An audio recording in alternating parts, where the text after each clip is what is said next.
Ladies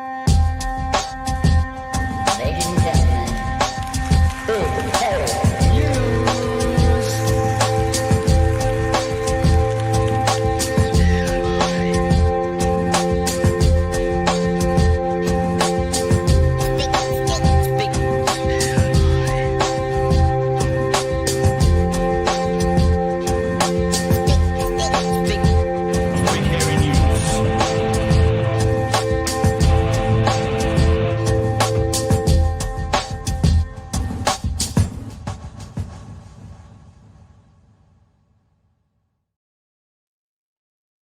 Hey, kia ora te whānau. Welcome back to Big Hairy News. It's a Tuesday with a chewy. How are you? It's Tuesday. It's my day. Wait, I was just talking to Emily about this just before we went live. It didn't feel like my day today. As some of you have worked out, I work for a particular telco that will not be named. And that telco turned off its 3G network today. And oh my God, the worst day I've ever had. Right from when we opened the doors until 20 past 5, we shut at 5, by the way, was just a constant line of old people with old phones wondering why they couldn't call their friends today. Despite there being, I don't know, the first mention of us turning off the 3G network was made 3 years ago. For the whole of last year, we've been sending people text messages going, hey, it might be time to update your 10-year-old phone. And people go, nah, don't worry about it. And it's been horrible. Because Chewy was just being informed that I am one of those old people. Yeah. And Emily is one of them. Yeah. No, it'll be fine. And I'm like, your phone's not even on the list telling you that it won't work. It's not going to work. It's not going to work. It's going to work. It'll be fine. It'll be fine. Oh, Jesus. Now, if you hit a blue rinse, send me a new phone if you hit a blue rinse and a walking frame, you would be exactly my entire customer base for today. It was glorious. Fun. Oh, hopefully that doesn't last for too long, but I can imagine it's just going to be a drip feed of people who just suddenly realize that they're not getting phone calls. It's the old people first because they're the last ones who actually make phone calls, and then it's all the other people that will start filtering in. Like myself. I did have Except someone... I do know about it. I still struggle with this to this day. I've been doing this for a wee while now. I do struggle with old people making some sort of dark joke about how long they're going to live for. I spoke to someone who says, oh, well, you can keep using this phone for the internet, but you won't be able to make or receive calls. So that's kind of important. And she goes, I don't make or receive a lot of calls. Most of my friends are dead, and I'll probably be joining them soon. So I'm not going to buy a new phone. I was like, oh. Damn. Oh, it's terrible. So dark. It is kind of one of those things where you just get to an age where you're like, well, I guess they're all just been to some. I'm on the way out. I'm waiting for my time. Not really much left. I'm just counting down the times I can vote for Winston before they put me in the ground. And you would argue you should no longer be allowed to vote. Oh dear. So that's my day. Behind me now. Good. No, fingers crossed for tomorrow. It's been a jam-packed day of news. It has, actually. We got actually probably one of my favourite pieces of news in quite some time. I feel like I'm a bit validated. I feel like I've been seen, that our calls for unity have perhaps been heard. For left unity, there was a joint statement by Chris Hipkins with Marama and Chloe. And Carmel Cipollone was also there, even though she's deputy, but, also there. Announcing that, well, not really announcing, but just showing the quote specifically. I had it written down somewhere. I think I tweeted it. That's what it was. along the lines of we're here to show that we are united, that we have a similar kaupapa, and trust us, bro, is kind of the vibes that I got there. And what a better place than Waitangi? I caught some of it because, of course, my day was mental. And I was just like, when I saw the headline of like, oh, Greens and Labour do a joint press conference, I was like, yes, finally, this is it. They're working together. Hopefully there's going to be no more sniping. And it was realistic. And I think there was one reporter that was putting Nicola Willis's quotes out there, and just the glory of fucking Chris Hipkins coming in and going, and I'm paraphrasing here, I'm sure we've got the clip coming up, of maybe Willis should focus on the economy that she's crashed, or the books that she can't balance, rather than trying to decide what the Labour and the Green Party does. And then we go to Marama to go, yeah, shut up. You can't tell us what to do. And then Chloe finishing off beautifully just by going, political parties aren't owed anything. They're not owed anybody's vote. We don't do policy to please Nicola Willis. We do policy for the majority of New Zealanders. If they want it, they'll vote for us. And I was like, yes, brilliant. Just to have that 1, 2, 3 punch was so good to see. Yeah, they did a very good job today. So we'll have a look at that. We'll look at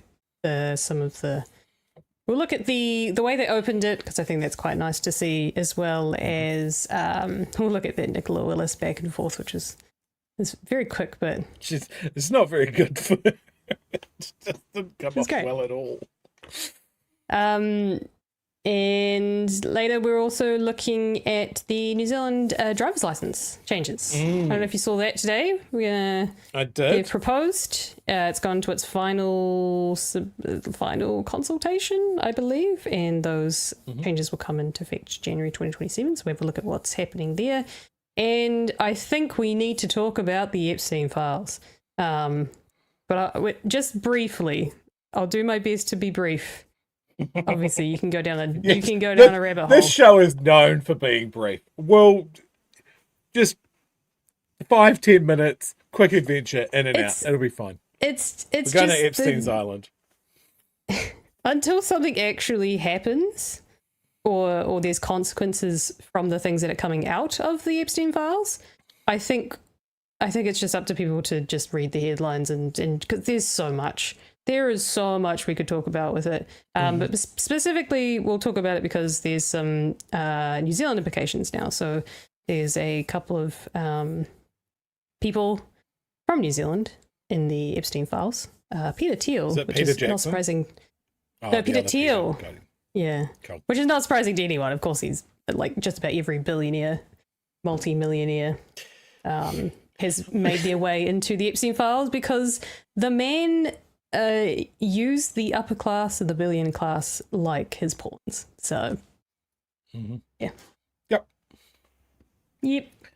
I had a friend of mine mention, like, what would be, from a New Zealand perspective, what would be the most shocking name to turn up in the Epstein files?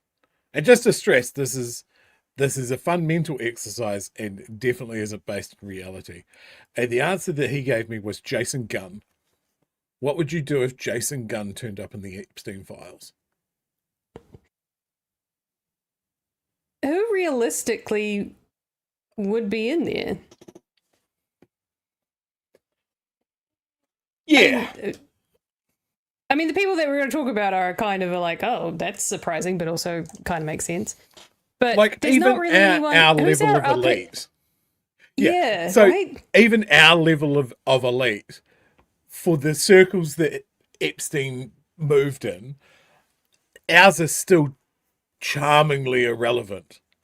Like, what are the Mowbrays turn up and are treated like poor people by the people that are flying in and out of this disgusting sex party. They wish they were invited. Yeah, like we just don't have anyone on that level, and that that is one of the things that you'd just be like, I've always wanted to be more wealthy, but at least I don't have to worry about this. I can just be New Zealand's most wealthy scumbag. Yeah.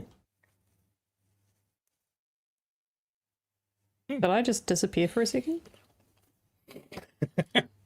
No? Okay. All right. No, I just saw my there. screen go.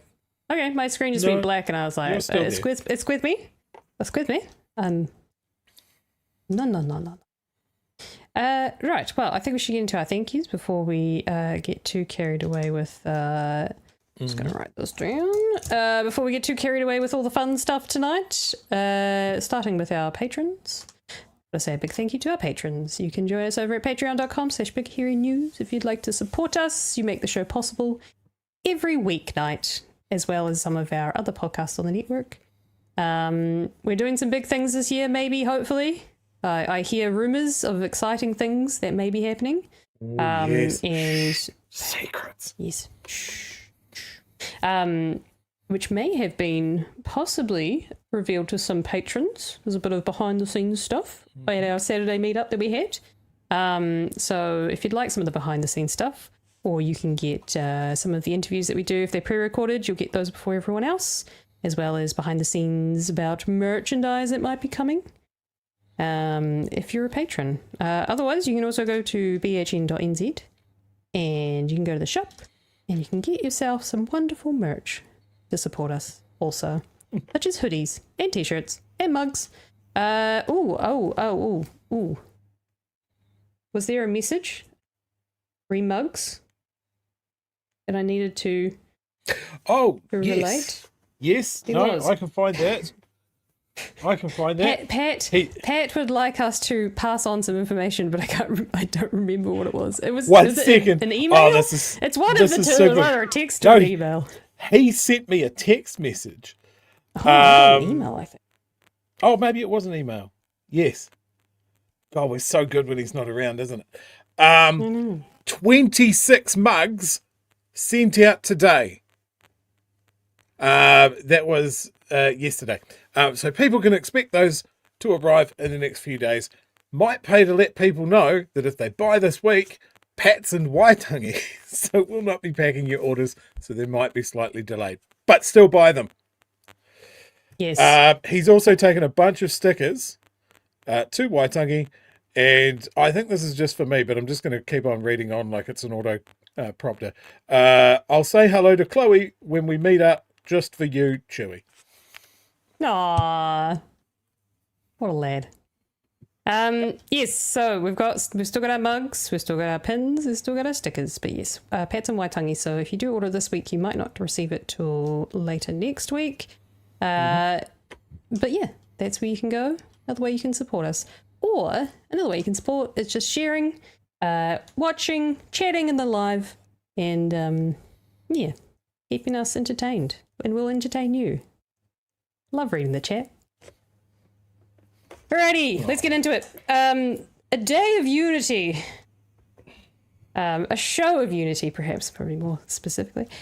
So we had a bit of a stand-up this morning with Chris Hipkins, Madeleine Davidson, Chloe Schwarbrick, and Carmel Cipollone, discussing or showing unity, essentially. Showing that they are on the left, united, and hopefully this is the start of what we've all been calling for, which is a strong left coalition. And I hope there's more of this snappy back and forth of the three of them basically going, ha ha ha ha ha ha. Nicola Willis sucks at economics. All right, let's listen to it. Oh, hang on. Did I? I think I did. I think I might have. I did. It's just, otherwise that would have been embarrassing. It's great to be here at Waitangi, where, It's good to be here with our colleagues from the Green Party of Aotearoa as well. We're here to send a pretty clear message that unity is important, that coming together as a country is important, that working with each other is important, and that we're stronger as a country when we're unified and when we work constructively together. You can have constructive disagreements, and Labour and the Greens are separate parties, and of course, from time to time we compete, and we certainly compete at elections when it comes to wanting to attract votes. But we can still work constructively together. We can still respect each other. In the case of Labour and the Greens, there are more things that we agree on than that we disagree on. Yes. And so we've proven in government and in opposition that we can work constructively together. We've had a really constructive working relationship in the last 2.5 years that we have been in opposition, and we look forward to continuing to work with each other. But in areas where we do disagree, we also want to be able to model the fact that you can have your disagreements, still respect each other. You don't need to insult each other every time you disagree. And I think that is a stark contrast with what we're seeing from the current government, where you've got Winston Peters, Christopher Luxon, David Seymour taking potshots at each other every time they disagree with each other. That's not good for the country. It's not good for New Zealanders' overall sense of national unity. And I think that New Zealanders deserve better. And I do. I don't want to be a downer, but also a little bit pot calling the kettle black with his things of you don't need to take pot shots and insult each other. There's a few times we've pointed out that perhaps there's some things he said, but I wonder if this is the strategist taking on board some of the things that we've been talking about, and maybe saying to Chris, maybe we need to be a bit careful about how we disagree amicably, as opposed to some of the things we've seen from him in the past. Look, I'm sure there's many of us that would like him to step forward and go, and I'd like to take this moment to say sorry to Tabitha Paul. But we know that that's not going to happen. But I am taking this statement as an acknowledgement that they have listened. And that this was not for us. The year for it. Yes, it very much feels like it's for us. And we don't get joint press conferences like this with a statement of intent or a memorandum of understanding or anything like this. And especially this week, I think that's really important. So I think that opening statement from Chris there hit all the right points. You just said something there that's sparked a bit of a thought. Mm-hmm. Have you seen this term, ministers from like mixed ministers from the coalition standing up doing a press conference together? Because in my mind, all I can think of is it's very segregated. I've never seen a stand up with, like, say, education minister and associate education minister, which is an ACT party and a National Party MP. Have you ever seen this term? Not that I can think of. You usually see one or the other front-footing it. Like, we made a lot of comments about how Erica Stanford's biggest achievement this term was to let David Seymour front-foot all the bullshit for most of this term, which seemingly left her hands clean. It's not the case now, but she got away with that for the longest time because David Seymour is such an attention whore that he couldn't stay away from a camera and a microphone. But yeah, the flip side of that is it makes it look like he's in charge of your portfolio. So yeah, I mean, this is good to see the leadership of our left bloc standing together and kind of underlining the fact that, hey, maybe we have been taking pot shots at each other too much, and they're doing it at a time when you've got Winston Peters going, yeah, look, I know I'm part of the government that made that free trade agreement with India, but we don't like it, and firing shots at ACT wherever they can. Like, they're not working together. It is wag the dog. So to see this from the other side going, no, we are very much on the same page. It's just good to see. Like, if they can, that was always the criticism last election, right? If you vote for Labour, you'll get Greens and you'll get all of this, and it's this coalition of chaos. And what we got was the coalition of chaos, just not in the way that National wanted us to believe. So if they show unity, if they show shared purpose, then that's going to go a long way, in my opinion. Well, let's listen to what the Greens also have to say. And over to my colleagues. Yeah. Kia ora. Thanks, Chris. Look, Te Tiriti really is unity, and we are here in the beautiful Waitangi to reaffirm our shared message out to the people, especially right now where we have been seeing up close the manaaki, the hosting responsibilities of people, particularly up here in the impacted regions of Te Tai Tokerau, where marae, hapu, whānau are opening their arms to each other, are caring for people, whether they are close whanaunga or complete stranger tourists. And that is the exact leadership opportunity that Te Tiriti has always offered us.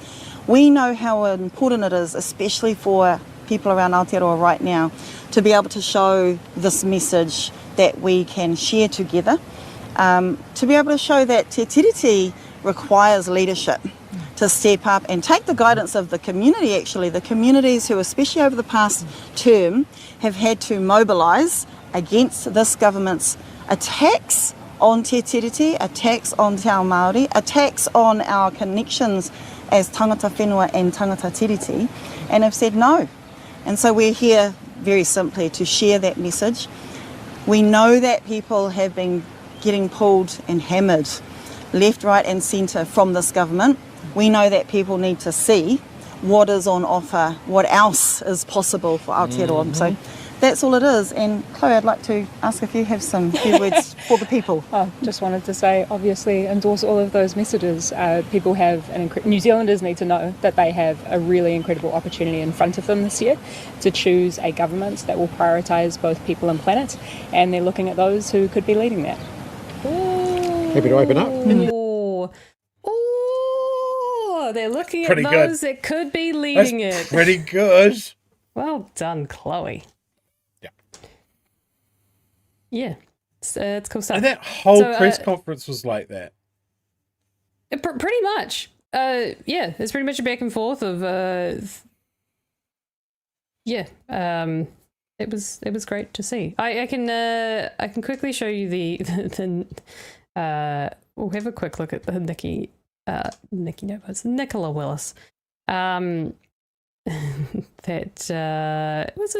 was it Glenn? Oh, it doesn't say. I think is it Glenn? I believe it's Glenn who's from Stuff who's done this one. But he's put this lovely little back and forth for you. Message out to the people. But how agreeable are these parties? Nationals Nicola Willis called for Chris Hipkins to rule out the Green Party's wealth tax. I'm amazed Why? that Nicola Willis has so Why much would he? time on her hands. So you do think you'll be able to convince Chris Hipkins to put that wealth tax, that private plane tax, that's on the table? Who we need to convince, Glenn, are the people and the voters. They are the ones who have the power and get to choose. Yes. Chris Hipkins can't evade answers to New Zealand's fair question about how Why, you much do. more tax they will have to pay under a Labour Greens government. Well, Labour How much New Zealanders will have to pay? Yeah, look, we're talking about a plane tax and a wealth tax. How many New Zealanders do you know have a private jet? Like, even if it comes to it, that, like, do you notice the tax cut that National gave us? No, It's been swallowed. What's mine? Like $13-15 a fortnight or something like that? Like, you can't cruise on the fact that, we gave every Kiwi a fucking tax cut, remember? Remember we did that? And then go, yeah, we haven't done anything about the cost of living. You pay more for childcare now. You pay more for transport now. Yeah, but we gave you a tax cut. Like, again, the conversation, and this is the only thing that will come out of Nicola Willis's mouth all the way through is, they're going to tax you. They're going to tax you. You tax us as well. You do it in different ways. You're talking about tolls on major roads. That's a tax. You know, you're talking about all of these user pay things. Still a tax. You know, so why do we why is the conversation about how much you get taxed and not about the value you get for your tax? You get your hospital visits and all of these sort of things are included. And if it keeps on being things like, oh, you know how you guys talked about the ute tax and that was a real winner? I'm sorry, but talking about a private plane tax? And the question is, raise your hand if you have a private jet. Right, so we're not coming for you. We're going to come after the people. Do you have a helipad in your back garden? We're coming for you. We're coming for that class of people. Those are the people that are going to be paying for the hospitals and the roads. The other comment that I loved from Nicola was talking about how dangerous the Greens taxes were going to be. And I saw the comparison between these reckless, greedy, dangerous taxes from the Greens side by side with Australia's current tax regime.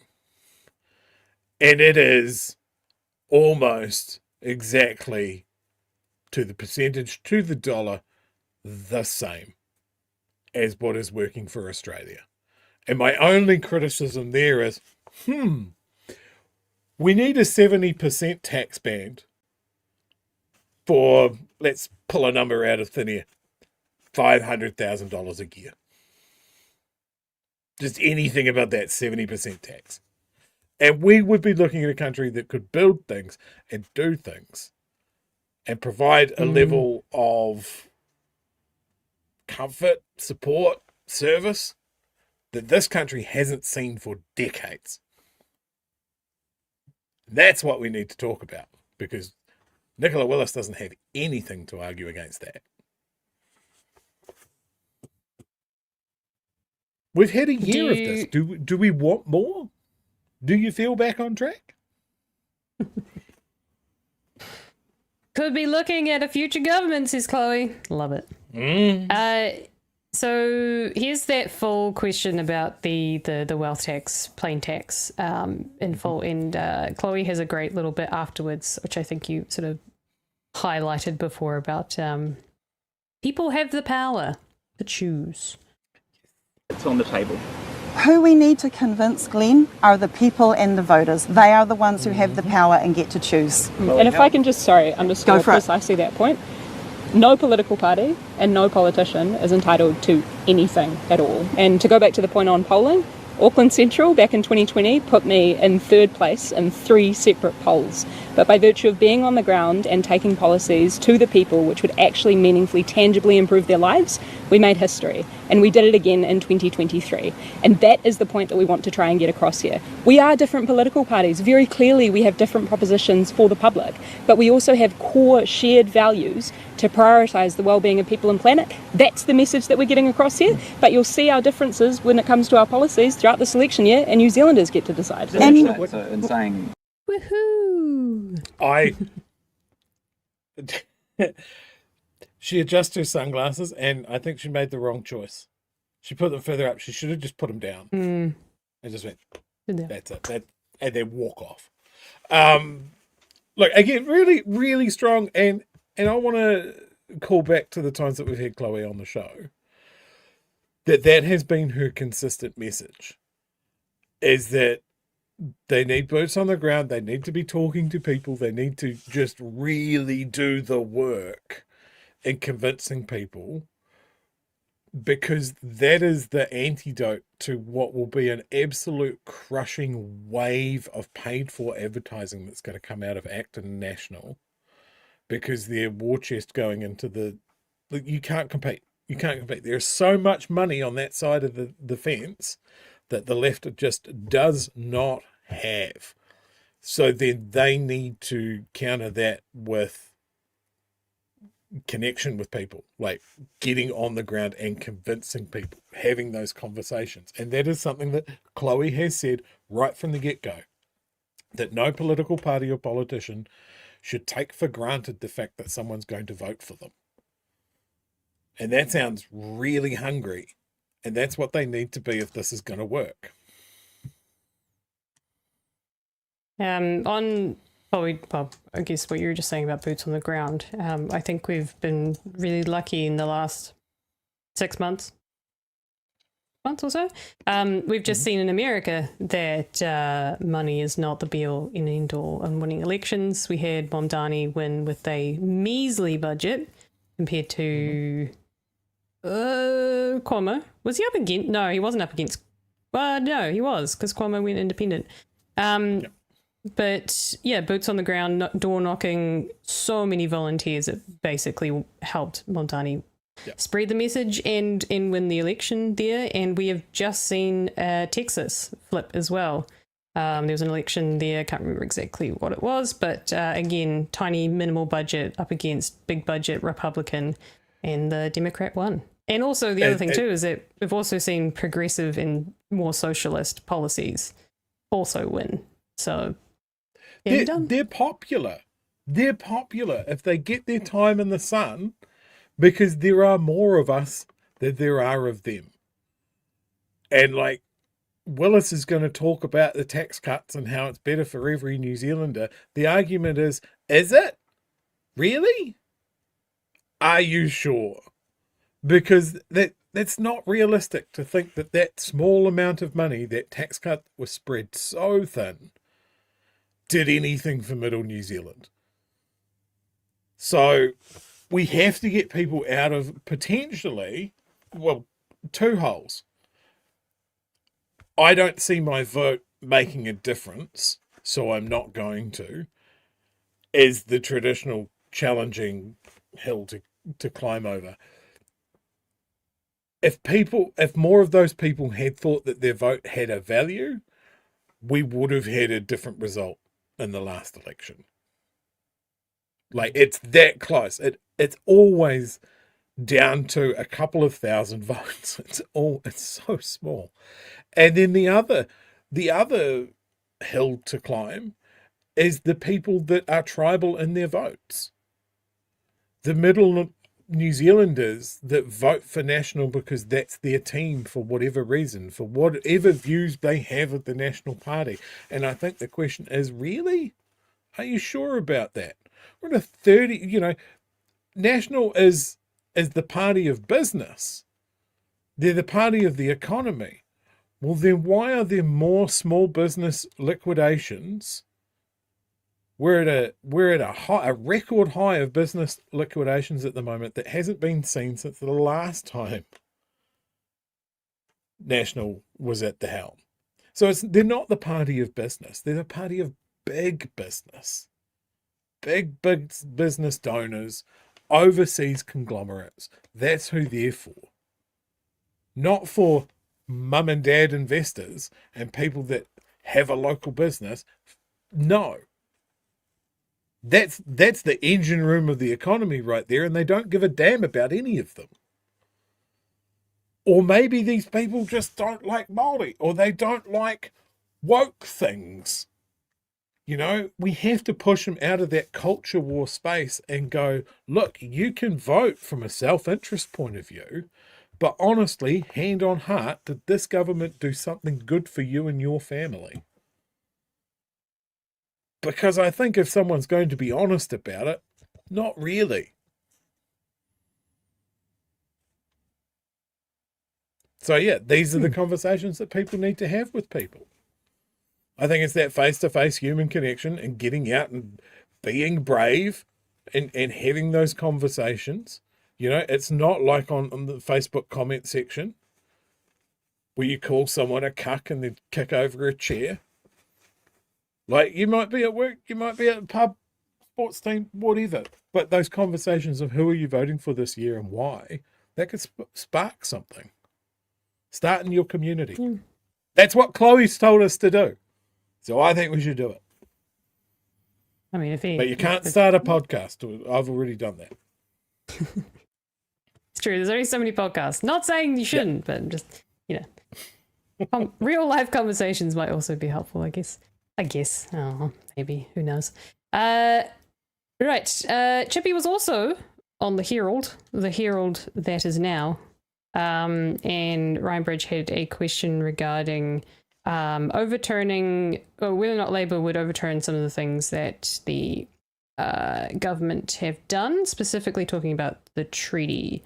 And I think NZ First have a policy where they're trying to pull out treaty mentions in legislation. I think I swear it was ACT that was also trying to do that. If not, they were leading the charge on that. But let's have a look at what Chris Hipkins, unmuted, has to say and how he answers this question from Ryan. And the question from Ryan. Is doing exactly that, removing or changing 28 general treaty clauses across legislation. Are you saying you would reverse those to stop the bad outcomes you've just described? We've yet to see the detail of that. They've talked a lot about it, but we've yet to see the detail of what they're proposing. I think it will be potentially very, very risky for any government to go down that road, because it's going to open up a whole lot of potential litigation, a whole lot of risk, a whole lot of uncertainty, and that's not just going to affect Māori, that's going to affect everybody. Given what you are saying today, what you have written today, would you rule out ever allowing that to happen while you're in power? It's just clearly not something that the Labour Party would ever support. We're certainly not going to be supporting the unilateral rewrite that New Zealand First is proposing. Okay. I actually think that would be irresponsible for any government to do that, because when you do a wholesale rewrite of so many different laws, and potentially so quickly, given that they've now only got between now and the end of the year to actually do it, doing that is going to throw up a whole lot of things that are unintended, and I suspect will leave a whole lot of things to be resolved in court. Responsible governments don't deliberately open up all of that risk. Okay, good to know. You've drawn a quite a clear line in the sand on that one. What? Yes. Thoughts on that answer? On the answer, not much. I kind of want to answer a tangential question here. Can interviewers, journalists, and the like, please stop asking politicians to rule stuff out so far out from an election? Like, it shouldn't need to be said. Like, and it is so self-defeating, because as we learn, every election, there is still going to be a negotiation. And if ruling something out is either going to stand, in which case it could crumble a coalition agreement, or it's going to be pushed aside because forming a government is more important. So you just end up with a really wishy-washy answer from a politician or an outright lie. So stop doing it. Ask better questions. Someone's just asked why we keep putting Bridges on the screen. It's because he's fucking everywhere. Because he's one of the two morning shows. And he gets access to the politicians and then asks the questions, even if we don't like the questions, and then we comment on the questions. Have you seen the show before? Yeah. It's like, kind of the only way to do, unless we're on the show, which they're not often on the show. When we get them, it's great. We can ask those questions directly. Believe me, chat, I get it. He drives me crazy. I would love it if we had a smarter interviewer in the same sort of rotation that Ryan Bridges, because his questions suck. His bias sucks. He doesn't even have the thing that, like, even Sean Plunkett, of all people, sometimes has a really good question. Sometimes even Mike Hoskins puts the fire to someone in the right way, right? They're some of the worst people. Ryan Bridges doesn't even have that. His good questions are few and far between. So, yeah, believe me, I get it.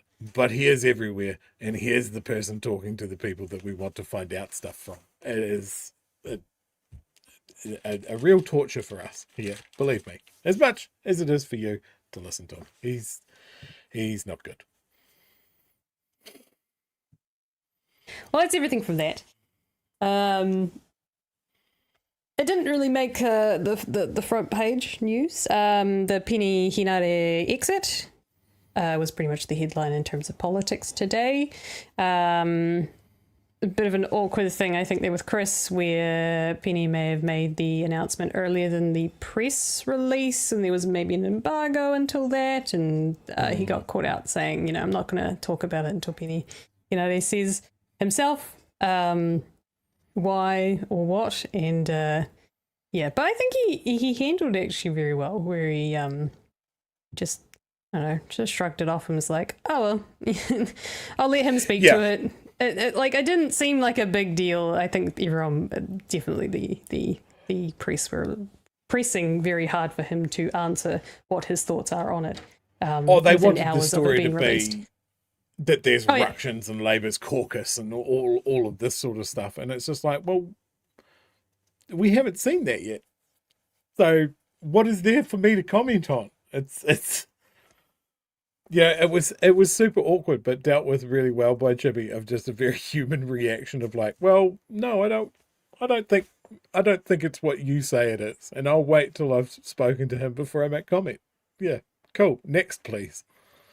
Yeah, and he's Chippy is I was going to say world class. He's New Zealand class politician, where the juxtaposition between Chris answering questions about even things like policy, like policy that his party is putting out, or he's very quick on his feet. He's very good at being a politician and answering questions. And the juxtaposition, unfortunately, that we have is our current Prime Minister, who when gets asked questions is waffle like we saw yesterday, and it's half answering, and it's just doesn't, it's not the same. It's not the same. I think Chris has that going for him, where he's a politician. He's just better at it. Yeah, and look, I know we have a lot of criticism about Chippy, and some of it is from a place of love, because we want Labour to do good, and we want the left to do good, and I just want to put Luxon and Hipkins together. If you rated them together, there is just one thing that Luxon cannot challenge Chippy on, and he is more relatable and more authentic. Now, like, whether that is enough, I think that's one of the things about Luxon that just rubs people the wrong way, is he doesn't seem like a real person. He seems like some sort of corporate caricature all the time. And I think Hipkins is at his weakest when he's trying to be more of a politician. Does that make sense? When we see more of the real person as a politician, that's fine. But when he's trying to be someone that he's not, that's when he's at his weakest. And I think where he is at Waitangi at the moment, and this press conference that we've been talking about, I think that seems quite authentic. And the Hipkins that we've had on BHN for some of his longer interviews and chats with us, he seemed very authentic. The criticisms can still stay there, but I think as a leader, as someone that I would want behind the podium leading the country, there's no question for me. Like, I am an entrenched Green voter at this point, but I would take Chris as a Prime Minister every single day if the other option is Luxon. There's no doubt. Well, fingers crossed for next year. Fingers crossed, because it looks like if this is the direction we go in, and the Labour strategy has changed, I don't think he's going anywhere. The question is still whether or not he can beat Luxon, but if we're, at least for us, I like this path that we're on, and I guess we'll just have to see in 6 months how that's faring for them, because we're not really going to see until a few months after the election what's really the feeling of the nation, I guess. Yeah, absolutely.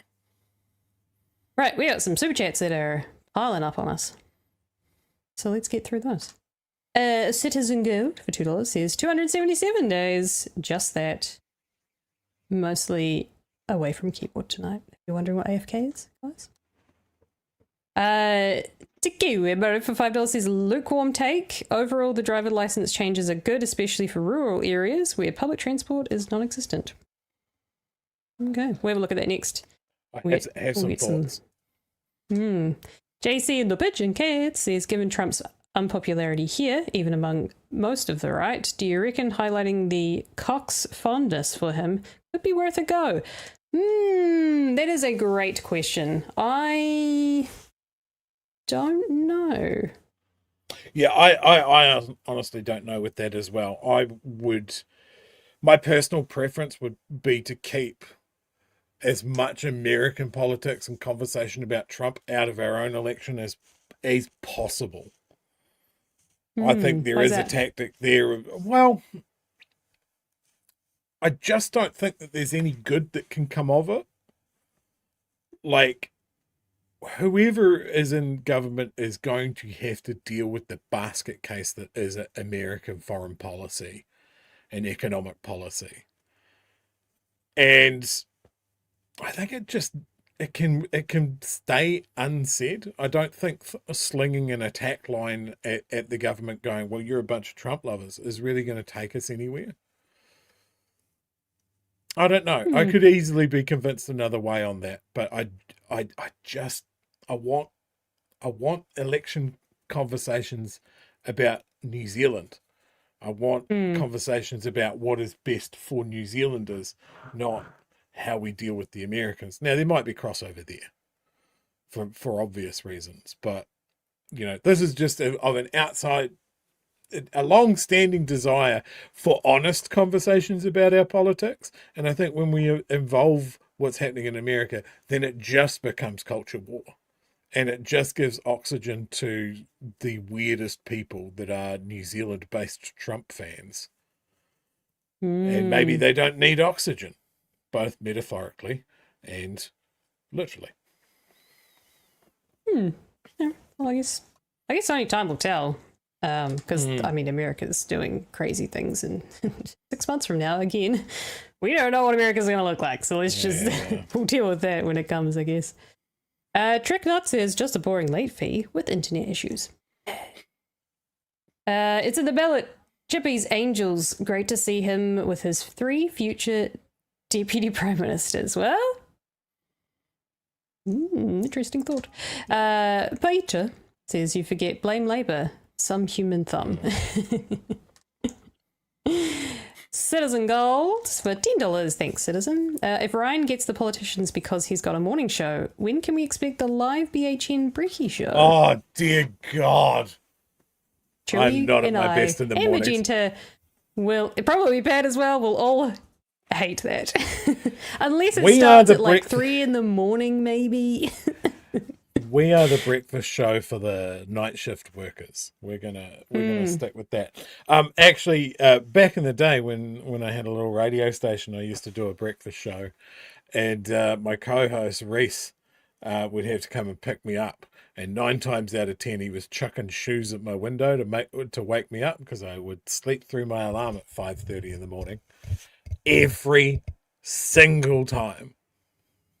Yeah. So no breakfast show. I feel that. Oh, maybe a brunch show. Ooh. If we get enough Patreon users that I don't need to work my retail job anymore, maybe we'll do a civilized brunch show. Could do a edu porridge 11 a.m. sort of thing. Now you're talking my language.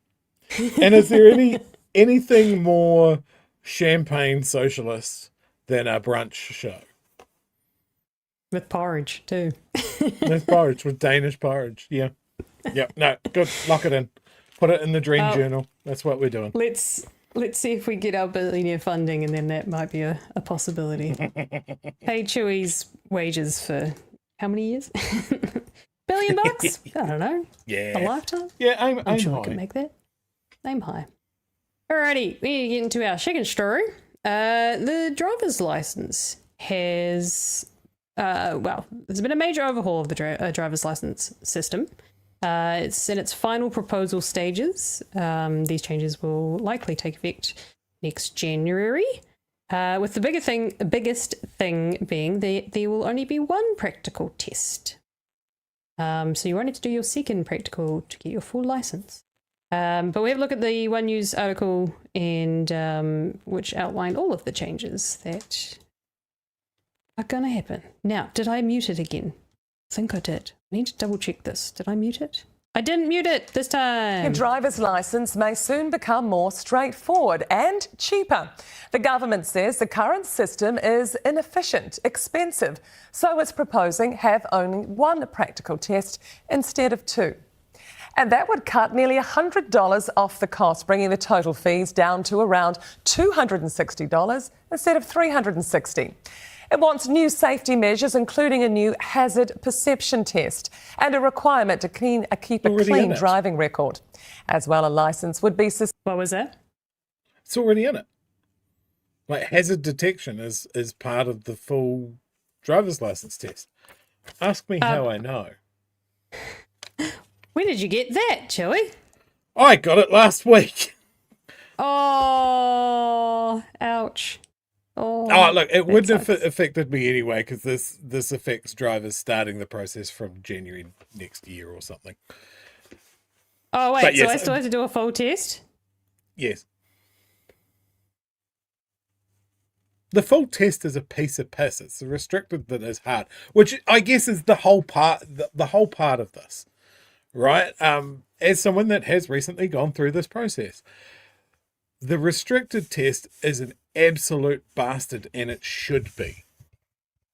Like, you are asking someone to be good at driving, but then turning around and doing the full, which is a 30-minute test, which is 10 minutes of that is taking up making sure that your horn, lights, and indicators are working. So it's a 20-minute round the block checklist, but the main thing is, can you verbally identify any hazards? Why is that not in the restricted test? It's a doddle compared to the restricted. So I 100% see why they're wanting to fold it together. And it's, as far as a piece of policy, again, Pat's mentioned this, on first glance, actually seems pretty good. But then the other problem with this is something that the government keeps on falling into. The part where it's gone against expert advice. Because these guys have compared with, I believe, the UK and Canada, how they do their driver's license. But Canada? Australia. And part of their regimes is, yes, there's only one practical test. But before you get to that practical test, you have to accumulate supervised driving hours. I think in the case of Australia, it's like 60. So you can go and do a driving test, or you keep a log of when you've gone out driving with a supervisor. So there is a more rigid sort of like, well, you're going out and practicing these things, right? You haven't just done the test and then waited the time out. I think overall in New Zealand, we don't have a great level of driving. We're fast and aggressive drivers. And like even doing my test the other week, I made comment to my testing agent of like the amount of stuff that I have to get right here that I see fully licensed drivers do wrong right in front of me. And he goes, mate, I've seen it all. I have experienced it all. You're 100% right. I'm expecting learner drivers to know how to negotiate a roundabout, while the people that are in the same roundabout are going to do literally anything, is an interesting experience. Also, I've heard many a time that if someone else does something that makes you do something dangerous, you would fail the test. It's actually happened to a friend of mine. They're like, a truck pulled out in front of me. I did the sensible thing. I failed because of it. And I was like, that's so shit. Especially when they stopped a dangerous situation happening. If anything, that should give you extra points on the test. Something happened in which you had to react, and you reacted as safely as possible and nothing happened of it. Well done. Here's your license. So actually, it just is an anecdote during my restricted test, and I had failed a couple of times, for various reasons, but they were very small mistakes. They just stack up. But I had put in the time, and I'm like, right, I know what they're going to hit me with this time, and I had to slam on my brakes at a stoplight because somebody did something insane. And just that moment of sitting there staring dead ahead going, I have literally just jammed on the anchors, like right up against the seatbelt, and just go, I fucking failed this. And I just hear the testing agent go, right, that was the right decision. Don't freak out, you're good. And I was like, oh, thank God. But yeah, people are crazy. And I think anything that is taking away the chance for learner drivers to gain experience and become safe drivers and get those habits built in, I think anything like that, we should be encouraging that sort of thing. And I think that is what the AA, especially, the AA doesn't always get it right, but on this, that they definitely did, is they go, you can't take some of how they do it overseas and leave the other aspect of it, which is requiring higher levels of training. Whether that's, through the schools for our teenage drivers, or just requiring people to do a defensive driving test. Like it's suggested, it cuts down the time between your graduated license, but it's not required. So, yeah. It's overall a good change, but it could have been a lot better. Well, let's play the story through and then and give our final opinions. As well, a licence would be suspended after 50 demerit points rather than 100 points, as it is now. And a 0 alcohol limit would apply to a restricted driver of any age, not just someone who is under 20. The Automobile Association welcomes some of the proposed changes, but says the safety measures don't go far enough. Simon Mersep has more. There are lots of learner and restricted drivers on our roads, well over 500,000 of them. And it seems many don't want to get a full licence. There are particularly young people out there who are really reluctant to go and get their full licence because it is stressful, it is anxiety-inducing, it is costly as well. To fix that, he wants to drop one practical driving test and its $100 fee. This is designed to make it easier for people to get their full licence. Restricted licence holders would automatically move to a full licence if they keep out of trouble for 18 months. But what does that mean for road safety? The AA points out New Zealand already has one of the worst records for crashes. If we just got our crash rate amongst young people down to the same as Australia, it would mean 20 less young people dying each and every year in New Zealand. The government believes it's got the balance right with its proposed changes to things like demerit points and zero tolerance on alcohol. I think those things are really important and will help mitigate some of the obvious concerns that people will have around safety. This 20-year-old Aucklander agrees that getting a licence suspended at 50 demerit points rather than 100 may make a difference. I see. Also, where do they just find this random teenager? It must be a kid of one of the producers or something. They're just like, this 20-year-old that we found off the street who's very good with his car agrees. Countless people speeding and going through red lights and things like that, and being dangerous with the way they drive because they'll only get a few demerit points off of what is quite a big stack of demerit points. They can sort of calculate and take those hits instead of being, I've got to tighten up my driving. But the AA argues more is needed. One of the things we think is missing, and we hope the government's open to looking at, is actually doing more to lift the level of practice and skills and training that people have to do before they start driving. The AA wants learners to complete at least 60 hours of supervised practice before they sit their first practical driving test, as happens in other countries. And Simon is with us. And then the commentary just at the end there is essentially saying the AA have proposed that it's done perhaps electronically via GPS, there may be ways of doing it with a full licensed driver logging the hours for them, but as someone did point out, if it's supervised, if it has to be supervised, it's really expensive to get a supervised driving session. So that does put a financial burden to try and do those sorts of things. So yeah, I agree. They've got to figure out how to get that practical element in there. Yeah. And I think it is also worth acknowledging, right, that this is the AA, the organization that does sell driver training, saying that we need more driver training. So they might be right, but they might also have an ulterior motive there. Yeah, it's one of those things. I think finding a balance, but because I mean, as an older person, oh God, yuck. As an older person, as an elderly millennial, as a person who was older than Emily, as a seasoned person, you know, it can be developed adult. Finding the time to do 60 hours worth of driver training could be reasonably challenging for a teenager where both parents work. You know, when you do it a couple of hours in a weekend and you hope that your parents don't kill you or you kill the parents. Like, all of these things have to be balanced and considered. It just feels like this government would like, we need an easy win here, so we're just gonna do this because the headline looks really good.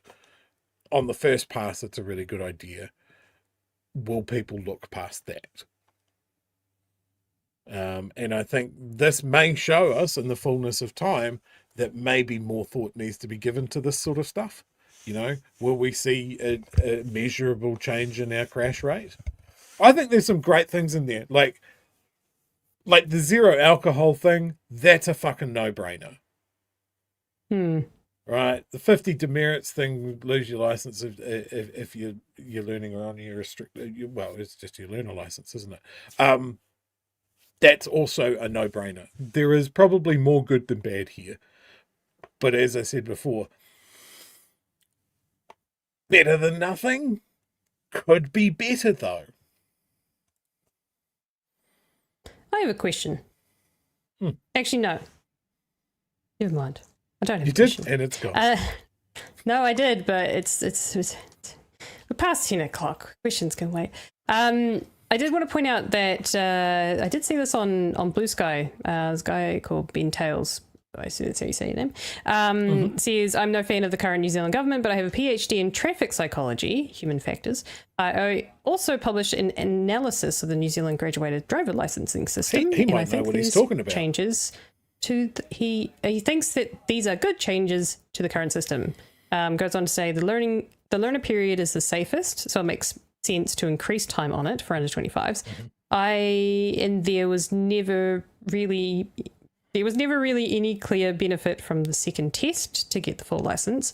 100% agree. And I would say this, I don't like this bit, an option for under 25s to reduce the 12-month learner period back to 6 months by recording practice hours or completing an approved practical course. No evidence any practical course improves safety as much as 6 months under learning condition. That's interesting. Because I would have thought doing a defensive driving course or some sort of professional instruction would help. That's really interesting. I might get that paper to read. Well, I will. I've retweeted it. I've reposted it. I've quote posted it. In fact, on Blue Sky.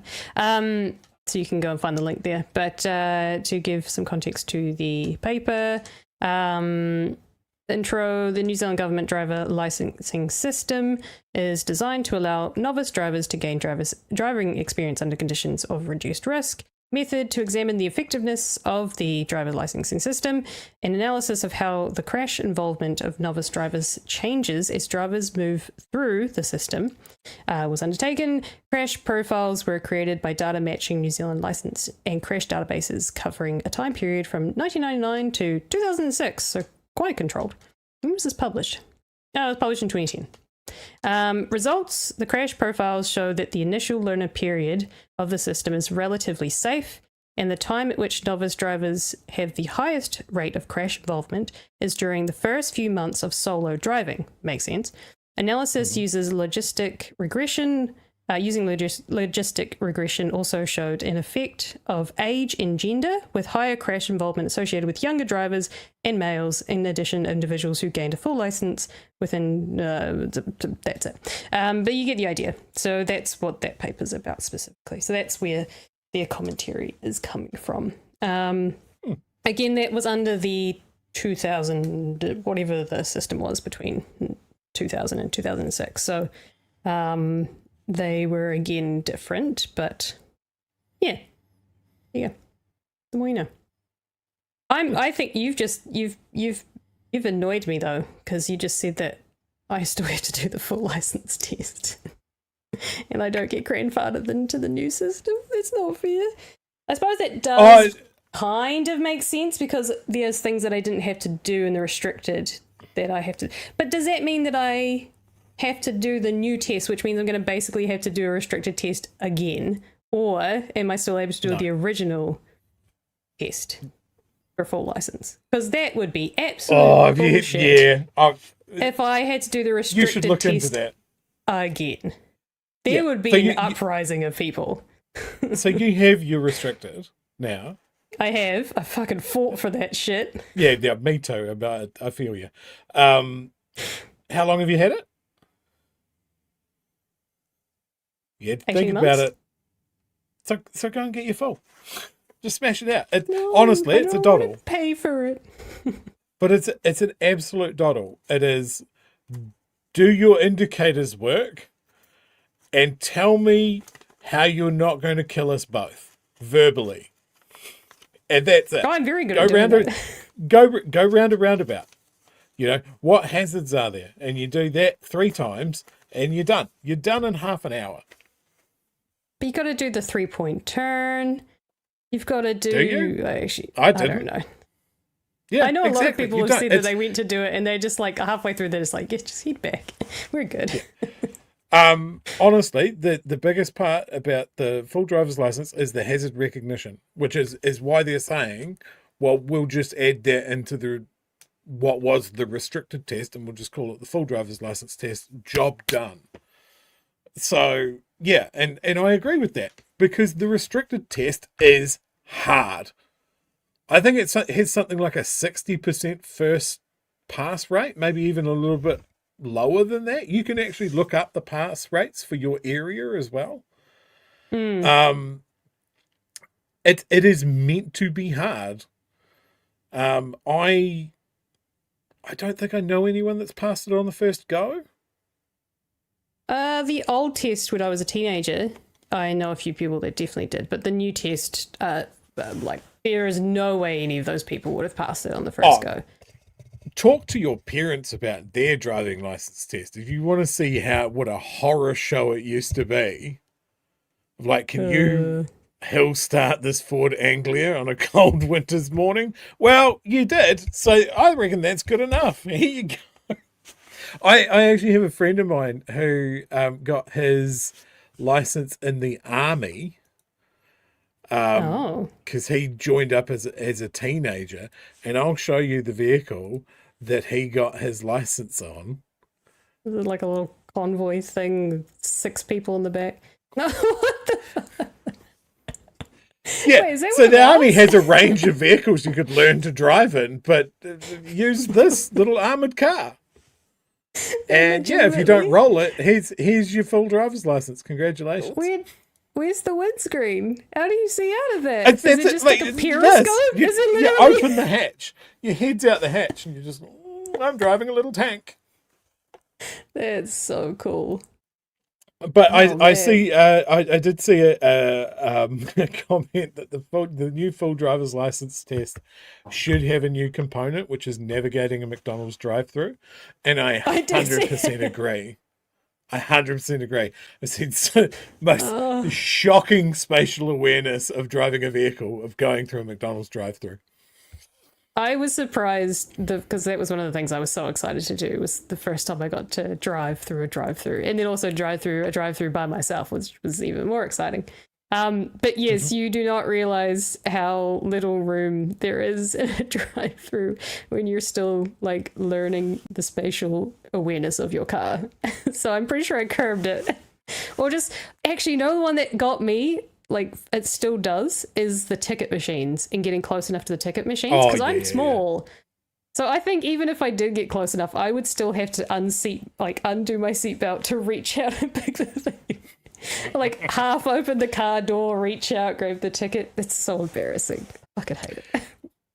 When my partner was doing her license up in Wellington, she failed leaving the car park for the test. She curbed the wheels straight away, and the guy just said, "No, that's it, you're done." Like absolutely no fucking leeway. And about the same time that happened, there was a story in the paper at the time where someone was doing their restricted test and had failed the motorway component. Somehow overspeed didn't indicate, I don't know. But when he was informed that he'd failed, and this is why they inform you that you failed back at VTNZ or AA now. At that point they didn't. They would just tell you the moment that you failed. He pulled over on the motorway, got out of the car and threw the keys off the motorway. And just walked back. Oh. So yeah, that makes sense now. Yeah, that makes sense why they don't tell you now. Yeah. Oh, I have trauma from my tests. Anyways, let's not trauma dump on the poor chat. Alrighty. I'm gonna go and have a look whether or not I have to do the new test now too. Otherwise, I will definitely be going to get my full before that comes into effect because I am not doing that. You do it. Trick dot. Ryan is New Zealand's Tim Pool, ultimate fence sitter. Do we think he's a fence sitter? I don't think he's a fence sitter. I think he's a Tory fanboy. I think he's just a reactionary question host. Like, I think it's just the same as this shit we see is like, what's the most outrageous question I can answer and ask and how much like dog whistling can I put in it? You know, it's reactionary comment. That's what we do. Reactionary questioning, essentially. Just keep pushing and keep pushing. I mean, that's the difference, though, right? I mean, I think Ryan is very clearly biased, but he doesn't acknowledge that bias. Like we do. We very much say that we're on the left, right? And we have criticisms, and we have criticisms for our side, but it is very clearly different from what Ryan does, where he pretends to be an unbiased questioner of politicians. He's not unbiased. We can see it. He never acknowledges it. I don't think that he pretends to be unbiased. I think it's just more so that he's in a role which we have been conditioned to assume that the person asking the questions is not biased. I think that's the difference, is that more and more we're seeing journalists. He is a journalist. Let's be honest. He is a professional journalist. What he does now is, whatever journalism is today. But he is a journalist, right? He's been in journalist roles for a while. But we're just conditioned to see someone in his position as someone who's unbiased, asking politicians general questions. But it's not. It's coming more and more like what we do, but without the bias being acknowledged. You kind of have to know that the Herald has certain backers who perhaps lean right wing. You have to know that TVNZ is a publicly funded. Like, people don't know these sorts of things, so they just assume that they're all unbiased and just asking questions. Just whenever I see people in the media space that are very clearly on the right, and usually they're quite wealthy as well, try and position themselves of just the voice of average Joe Jobsmith, man of the people. It just gives me the shits. Like, can't believe I'm going into bat for Mike Hoskins, but at least he's very clear about who he is. Like, he's a wealthy person that has a particular view. He doesn't position himself as someone that is in the middle. He will sometimes put those viewpoints forward, but they're very definitely not his. Whereas, like, Kerry Woodham, of all people, seems to try and position herself as a voice of the masses. And it's just like, are you kidding? Are you fucking kidding? You're arguing with whether we should know what the weather is going to do. This is dumb. And that, like, News Talk is full of it, full of that sort of stuff. And they don't have the bravery to go, you know what would be fun? Let's sprinkle some lefties on this channel and really get the rage engagement going. Can you imagine that if they went from right-wing show to left-wing show to right-wing show to left-wing show? It'd be amazing. It's not a bad point. Rage bait is great for views. If they chucked a lefty podcast on there, you're either just not going to watch it, or you'll have lots of reaction. So you could tell whether there was a good show happening on News Talk ZB, because you just have to look at a taxi rank and see how much the cabs are shaking. It's like, fucking lefties. I want that for this country. All right, last of the super chats we got here. Peter says, is this a reaction to all the testing corruption? That did happen a wee while ago, didn't it? I think it was already in the works before that came out. I think last report I saw was this mid last year that they announced that they were looking into it, or starting the process, I guess. And I guess, remember, with that corruption, that was testing officers taking fucking straight up bribes to pass people on tests. That was, I believe, 1 or 2 locations. It certainly wasn't widespread. And certainly when that information was out there, people got jumped on with both boots. And I love the comments. I think they found one of the people that had got passed when they shouldn't have, or like, they weren't saying that this person had paid a bribe, but that they had been passed by someone who was taking bribes. So they're talking about like 400 or 500 people that had gone through these testing agents. And they're like, well, we can't prove the legitimacy of any of these passes, so we are just going to make everybody redo their restricted tests. And like, if you were one of those people, right, you'd be gutted. But the only thing that people had is like, oh, but that test is hard. I don't want to do it again. I might not pass. And it's like, yeah, but if you're ready to drive on the road, you will pass that test. If you don't pass the test again, you're not ready to drive. Like, it's just a circular fucking argument. I would argue that when I failed the test, I was absolutely ready to drive. Yeah. But that's because I'm not. Anyways, I'm not going to talk about it. Matthew says, Back to the Future, half the time if you do a defensive driving course. It's in the ballot. I got one of the highest pass marks on my full in 2008. I didn't do defensive driving because I couldn't afford to go at 17. Yeah, fair enough. Well done. Go you. That's a nice little brag. Over says the widest part of your car is usually the mirrors. In a drive-through, use them as the reference to get as close to the mirror, as close to the window as necessary, not to reach. Actually, 1 second. I have a suggestion, since that's your stated problem, Emily. Oh no, is it like a flag or some shit? Get one of these.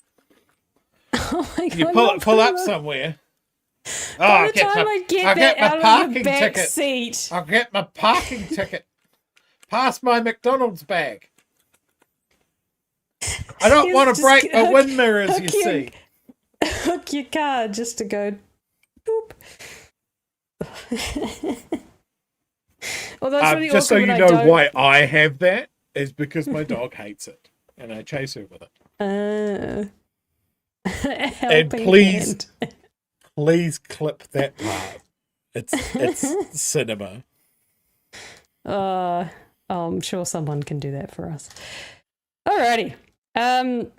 We haven't even gotten to the big story of the day. Well, not it isn't big, long, lots to talk about. Hopefully not. So the Epstein files, the latest drop was like last week, I think, was the 10 minutes in and out, quick adventure. We'll try. And people have been looking through them the last couple of days. And aside from Elon Musk denying repeatedly that he never went to Epstein's island, he then found can we emails talk of him about Elon begging to go to Epstein's island. Please.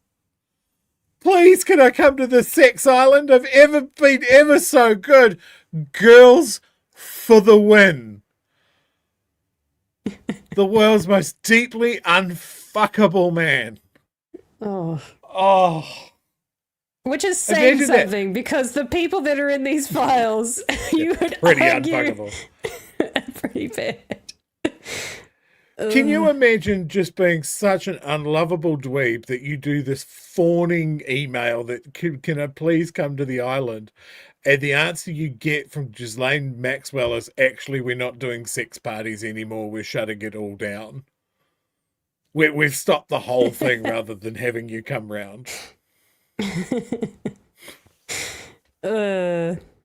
Yes, go and it doesn't take long to find people commentating on the Elon Musk side of it all. Then there's the Bill Gates side of it all, which is its own kettle of fish.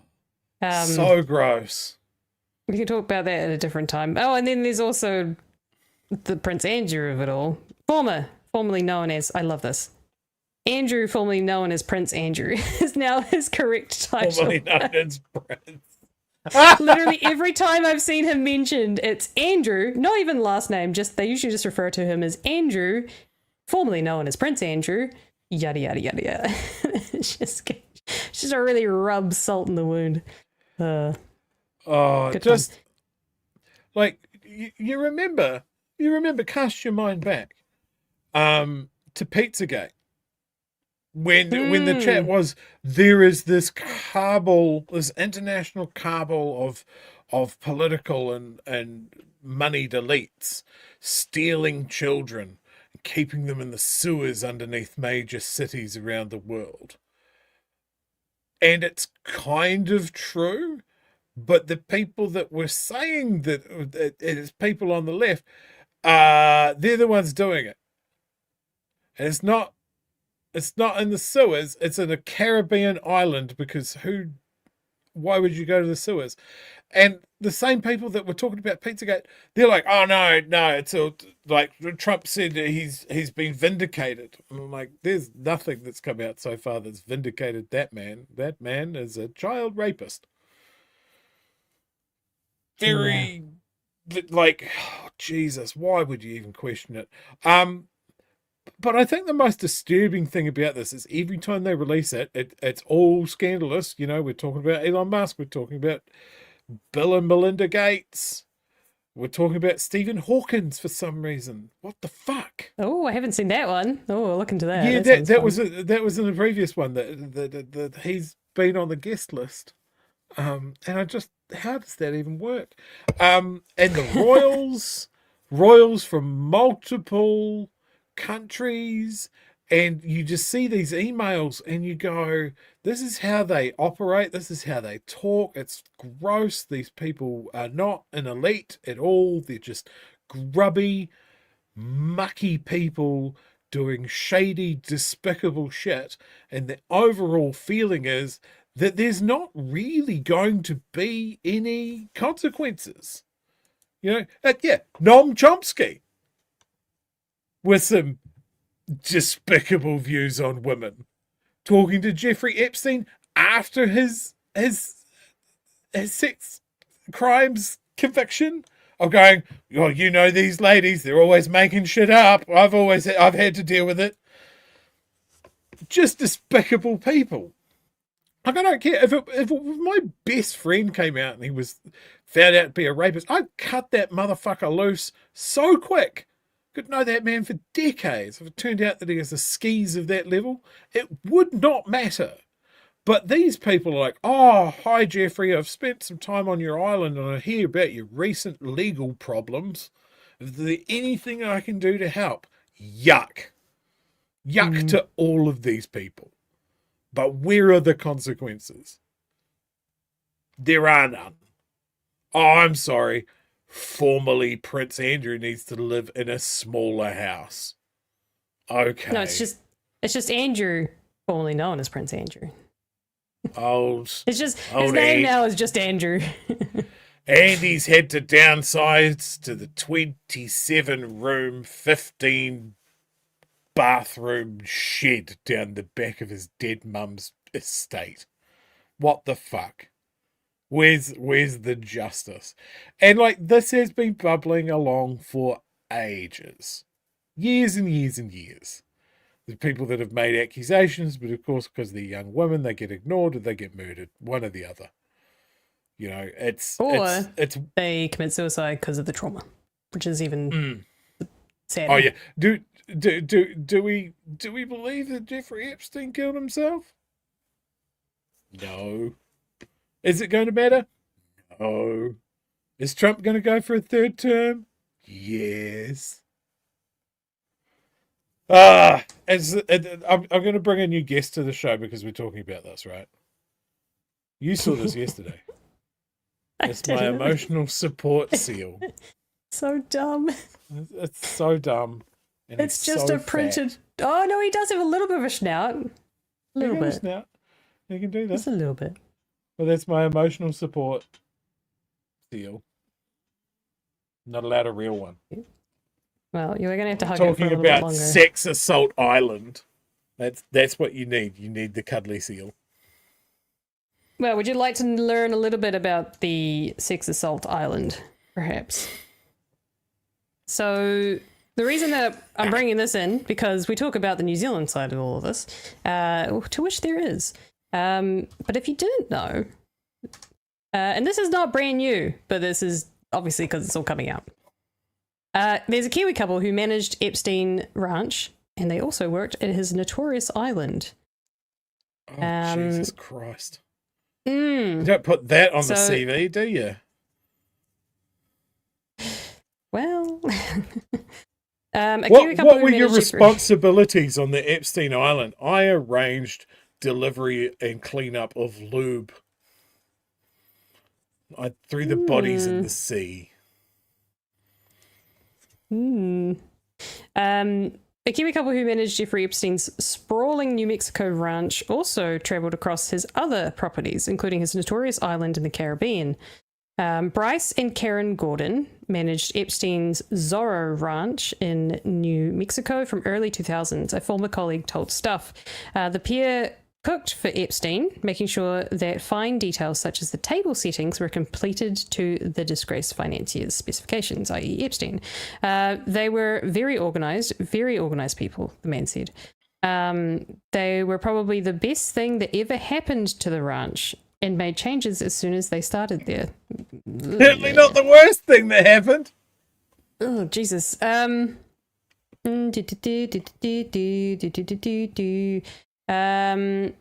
this is the person who was a colleague who has been speaking to Stuff. They were the people that would go before Epstein showed up at the place or whatever place it may be, set everything up, and he would be there shortly after. Little St. James, which was Epstein's small private island in the US Virgin Islands, was owned by the convicted sex offender until his death. And was used as a location for the alleged abuse and trafficking of children. Alleged is doing some heavy lifting there. Bryce Gordon is listed as the Little St. James Island manager in one of the released documents. One or more than 11,000 files available when searching his name. None of the documents seen by Stuff allege the couple was involved in any of the offending. They just managed the sex island. Got it. Yeah. Some emails between them. The former colleague told Stuff most of his work was on the large estate, and his trips inside the main house, which he described as a palace, were restricted to when Epstein wasn't present, but he frequently had to talk to Epstein about practical matters on the ranch. He said the Gordons were in the house much more frequently. They were in the same building the majority of the time that Jeffrey was there. The man said Gordons did not talk about New Zealand much, but he understood that Bryce was building a house that he intended to run as a bed and breakfast in their retirement. Asked if the Gordons ever showed outward displays of their nationality, he said, I think the only thing they wore was their accent. Many of the visitors at the ranch, as the worker recalled, were scientists, professors, and older men. He said he never saw anyone at the ranch in distress, and said the scale of Epstein's alleged offending came as a shock, as did the nature of his death. I never got the impression that he would end his life like that. Interesting. There's a little bit more about the Zorro Ranch as well. So this is 6 years ago.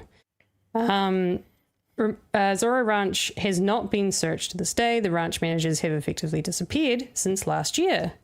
Why? I bet they have. The ranch managers allegedly vanished after his death, while his other associates will be paranoid over news of Ghislaine Maxwell's arrest. This is an ex-employee claims, and this was part of the Sun article that came out. We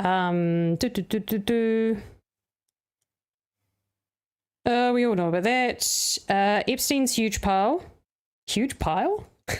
Known as Zorro Ranch is in the town of Stanley, New Mexico. It is looked after by the managers of his estate. This includes mysterious manager Bryce Gordon and his wife Karen, who lived in the quiet town of Stanley on the 10,000-acre ranch from the early 2000s. According to property records, sources have told The Sun the pair seemingly disappeared as the case exploded last year, and Maxwell went into hiding, with locals speculating they packed up and moved to New Zealand. Ian Royal, who once lived and worked on the island as a teen with his dad, Epstein's ranch hand, told The Sun, I can't believe Karen and Bryce have hardly been spoken about. They are ghosts. They're smart people. They wouldn't have been there where they were with Epstein if they hadn't have had some level of intelligence. Jeez, that was hard to read. I'm sure they're definitely realizing how bad things are. They're being tactical, that's for sure. They oversaw the ranch. There's a lot of land out there and a lot of maintenance. Whenever we had visitors, he was making sure the ranch was taken care of, and Bryce and Karen were the two that he would talk to make sure that happened. Asked how he thinks Epstein's other associates will be feeling, he said they will be pretty paranoid. It's only a matter of time. So those particular two have somewhat disappeared. Oh God. What choice do they have, right? You don't want to come back and go, what was your previous experience running Jeffrey Epstein's sex and murder island? And also his ranch, but here's my new bed and breakfast. We just set up the dinners and stuff, and we're very organized. That's what you want to hear, not who we're working with. You just can't put that on a CV. Your name's out there now. You could change your name, disappear yourselves.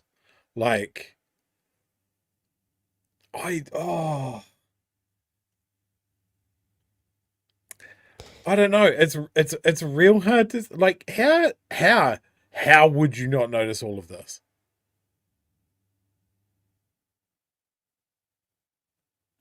Yeah. There was a weird thing in one of these articles where Ghislaine Maxwell, I think it was in the boat article, Ghislaine Maxwell in the Stuff article is referred to as Epstein's one-time girlfriend, and that pissed me off. How could you not explain, explaining her as his one-time girlfriend is the least you could do. Collaborator, sex trafficker, yeah. Deeply involved in the accomplice. acquisition of underage trafficked women. Yeah, it's just fucked. Come on. The other thing that I think is becoming very, very clear is that Jeffrey Epstein was an intelligence asset for someone, whether it was the Russians or the Israelis. He had so much dirt on so many people, and none of these people had either heard of a fucking honey trap or a blackmail scam or thought of like, we're incredibly powerful. No one could possibly want to get dirt or have something over us. I'm getting on this guy's plane, going to the sex island.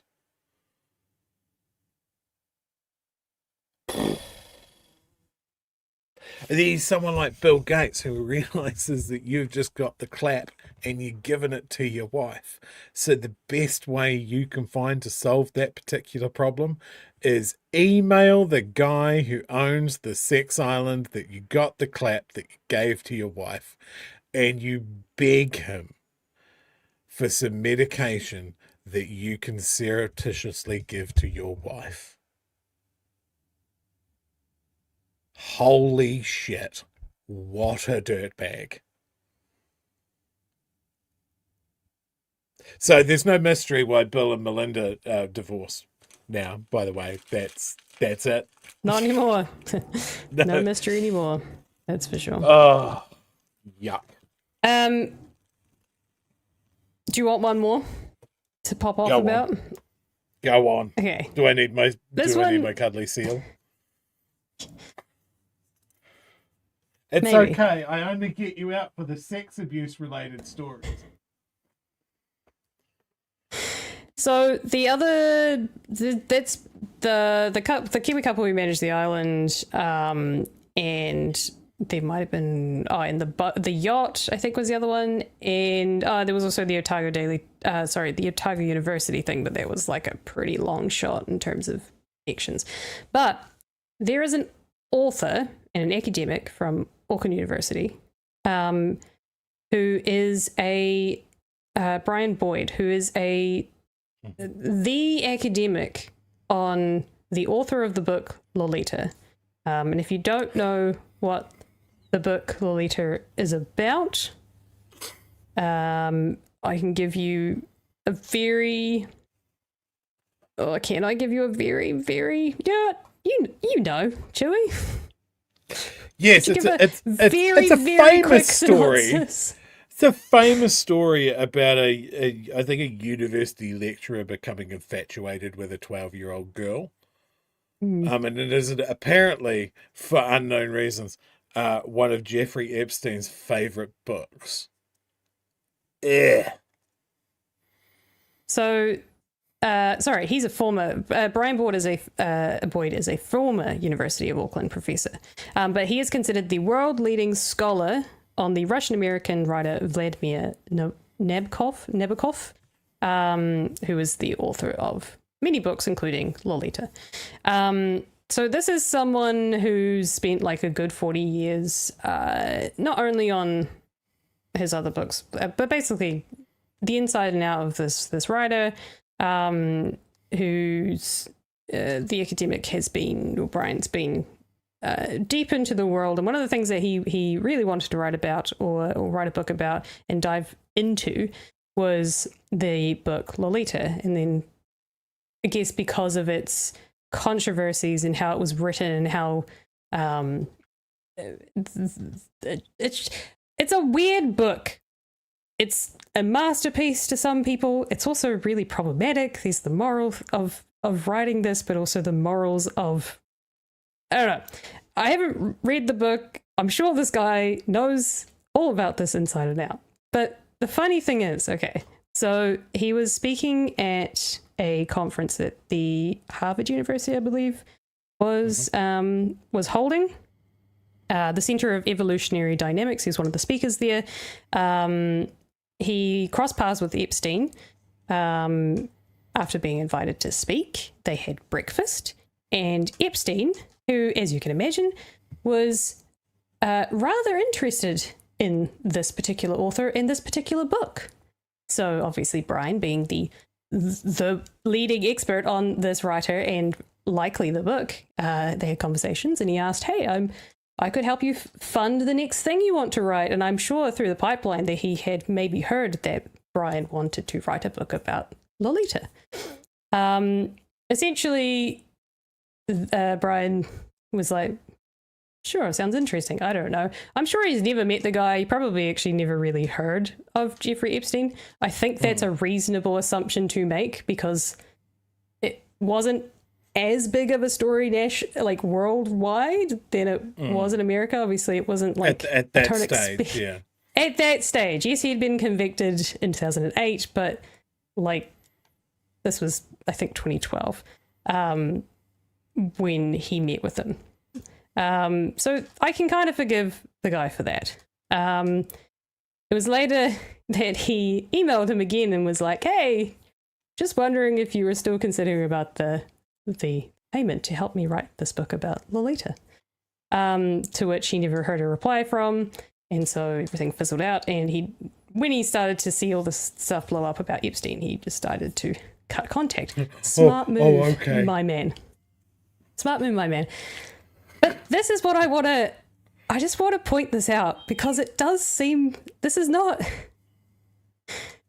necessarily criticizing or implementing his meeting with Epstein. But there's something that he says that really irks me. So Brian made these comments which go, people are idiots. This is talking about the Nabokov, the writer of Lolita. On the Nabokov Museum in St. Petersburg, someone spray painted graffiti saying pedophile or something to that effect. But the book, Lolita, had an absolute horror of corrupting the innocence of children, which is why he wrote that book. And then obviously there was the weird part about Epstein writing Lolita quotes on the bodies of his victims, which is fucking awful. And to that, to respond to that, or to give comment to that, he said this is exactly the sort of exploitation and complicity that Nabokov's novel exposes. And Epstein is precisely the sort of villain Nabokov gave the world eyes to see. Sorry, that was the Board of International Vladimir Nabokov Society. So people are well aware that what the book was and what its purpose was. Boy continues, it's just the height of ignorance to assume that there's anything pedophilic about Nabokov or about anybody who's interested in him as a writer or interested in Lolita as a book. I mean, only idiots who have never read the book could think that there's anything pedophilic about him. Epstein, as the interview says, Epstein read the book. Epstein was a pedophile, and he obviously had this intense, intimate interest in the book, which is disturbing, isn't it? His association with it could mean that Epstein will overshadow Nabokov. Brian says nonsense. Epstein will be remembered as a particularly nasty creep, but Nabokov will be remembered as a major writer on a completely different level. So these are some of the comments that he made when this all came out. But so this is a guy who knows this source material really well. He's looked at the way the guy is written about this pedophile. He understands how these kind of, he's literally an academic, taking apart someone writing about a pedophile and how people like this get away with it, etc. And when he met the guy, there was, I can't find it. Where is it? When he met Epstein, he was surrounded by a bunch of young women. And yeah, I love how he drops that in, actually. Yeah. Actually, no, I'll just go straight to this one. This person did a really great deep dive on it, actually, if you want to read it. It's actually more about the academia and stuff like that and pursuing money for your writings. Boyd told the interviewer, describing his second meeting with Epstein, it was very peculiar. There was this group of very, very bright, very pretty group of girls, almost as if they were stamped by a doll-making machine. So he already had that impression when he met them. So he's got this background knowledge of this book about a pedophile. He makes this observation, very clear, distinct observation about the women around this man. 4 to 6 young women, early 20s. He says, although they looked younger, all very, very bright, very pretty, all seemingly identical, Boyd supposed they were young graduates, though admits they looked younger. They were just his staff arranging everything. Like Hugh Hefner, he said, a comparison that apparently struck him as exculpatory rather than damning. What? Boyd's metaphor of choice reveals more than he intended. Dolls don't have agency. Dolls don't have histories. Dolls don't have names or families or dreams interrupted by powerful men. Dolls exist to be arranged, to decorate, to serve. When an internationally acclaimed scholar of literature, a man who built his reputation passing Nabokov's deliberate word choices, deploys such imagery, we must ask, what does this reveal about the ecosystem that produces such men? What Boyd saw and described with such casual objectification was almost certainly Epstein's recruitment and grooming infrastructure in action. Previous Geo-Day documents released revealed Epstein inked passages from Lolita on the bodies of young women. His private plane was nicknamed the Lolita Express. This wasn't literary appreciation. This was a predator using literature as pornography, as justification, as a coded language to signal his appetites to other men who might share them. And Professor Brian Boyd, expert on Lolita, walked right into that room, described the scene in his email, and negotiated a book deal. So after he'd had that meeting, gone back, he'd thought about it. He obviously had this imagery and this scenario in his head. He even describes it in the email he sent to Epstein, describing his woman as a bevy of beauties, describing the scene back to Epstein to ask for the funding to write this book. I'm not implicating the guy. I'm just asking questions about how he didn't see it.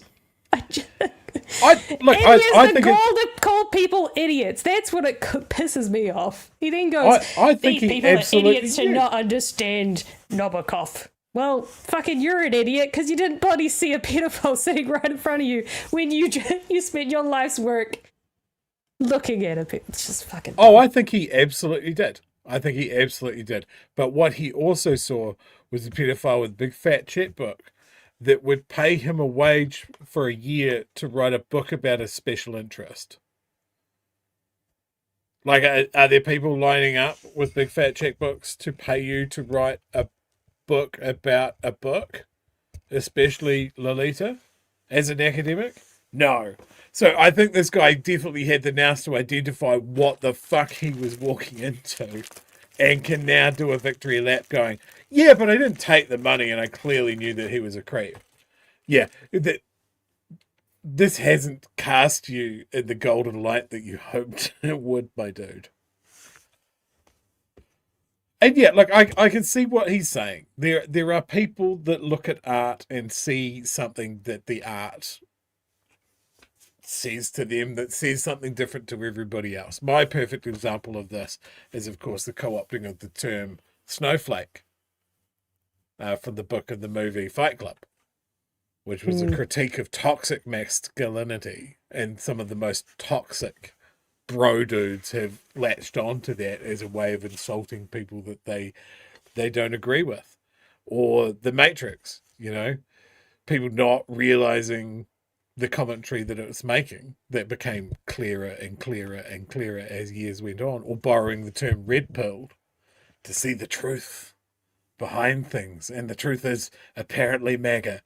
Some people just don't analyze stuff. They take it at face value. How many people read their own ideology into dropping a reference about 1984?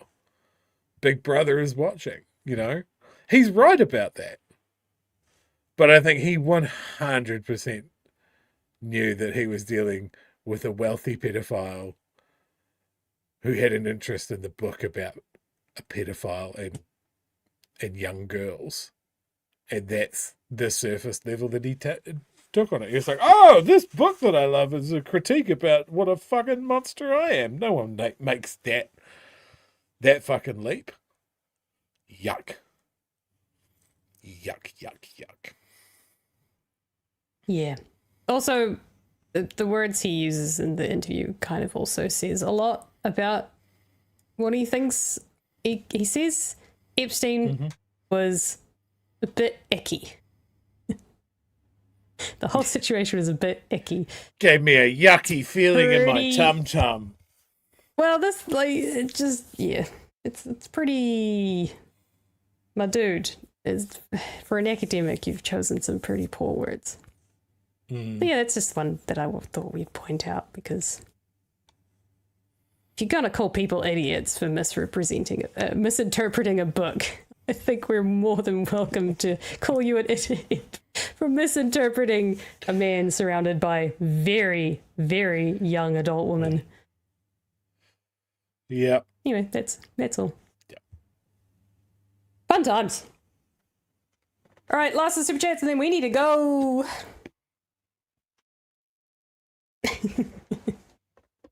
What? Jeez. Oh, don't be implicating yourself like that. Jesus. Tequila Burb might have been doing something when they passed their test. Tequila Burb says Ghislaine. I think you mean Ghislaine. Yeah. Maximum Ghislaine. Fear resetting. Overread Rover says fear resetting the test because you may fail. Catch 22. Yeah. No, because it's just fucking terrifying. But also, I probably would fail at this point. I've lost all my hyper. You know how it's like when you're gonna go for the test. Noam Chomsky. What the fuck is Peter? Citizen Gold says Media San was shocked to find his name in them.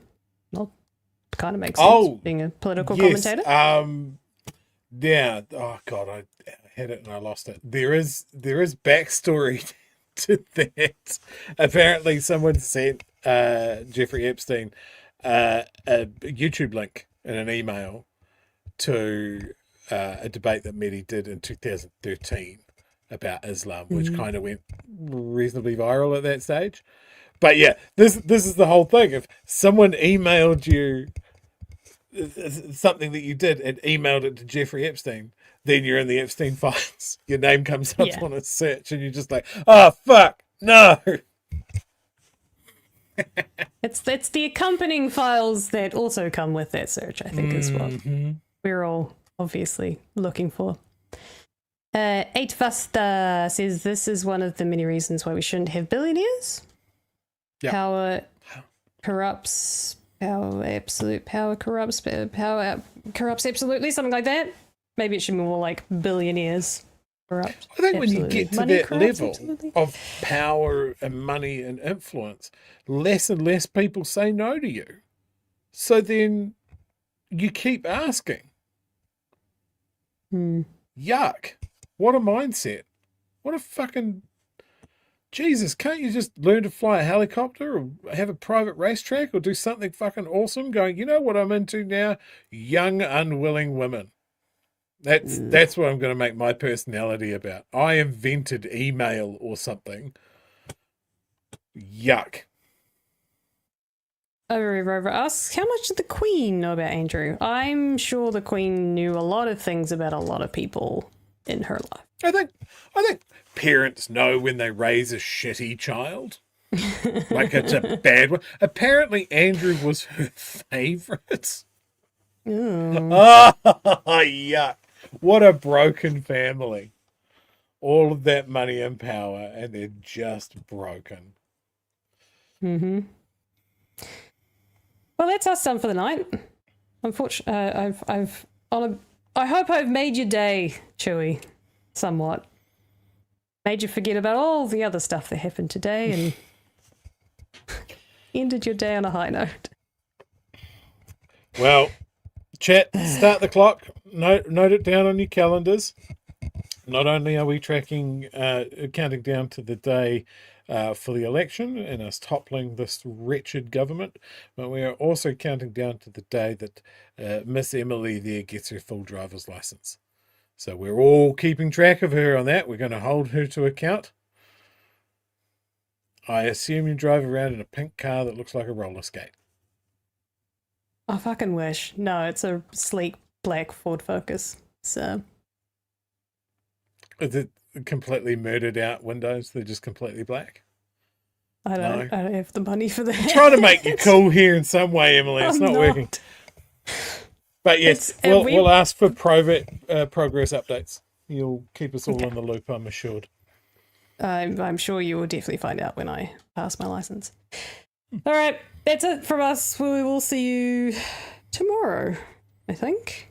Hopefully. Yes. Yes, I'm sure there'll be more. Waitangi, actually. Oh, wait, before we go, Pat says he's got a chat booked in with Chippy tomorrow. Rawiri has confirmed, as have the Greens. That'll be interesting. And he's had official declines from Luxon and Seymour and radio silence from Winnie. So he did try. What a pack of cowards. Typical. So, like, you wouldn't want to break your streak at this point of saying no to BHN. Hey, it might be what gets him re-elected. We got an audience. You never know. All right, let's play out the credits and get out of here. Let's go.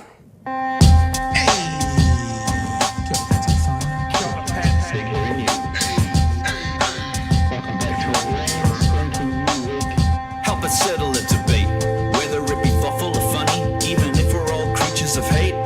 It's a fine line that we're walking together. For better, push aside the temptation to berate. Let's take a note of the corners we stand in. As many points as the hairs on my chinny chin chin. When the news that we're watching is hairy, knowing all the things that we need to be wary of.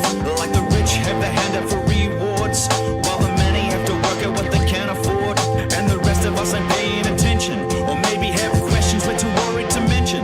Other media is still dwelling on trivial facts, vetting peas from the rice and the mice from the rats, and picking and choosing a warpath to run, and linking ourselves with the hill to die on. It's gotta come down to a welcoming vibe, with an A and a self and a higher in mind. All heavily either this way or that, and we'll be analyzed by what you and Pat. With the evil in the world trying to mess with your head, and you're sitting on the couch, you're thinking chivalry's dead. Each night, 2 nights, they're gonna sing you to bed. It's Big Hairy News. Thanks for watching, everyone, tonight. We'll see you tomorrow night at 9 p.m. Joey, anything to say before we go? Register to vote. Make sure people are registered to vote. The clock is counting down. Join us tomorrow when it would have counted down further. Another day. All right, have a good one. Stay safe. We'll see you tomorrow. Bye. Cheers, fam. Johnny.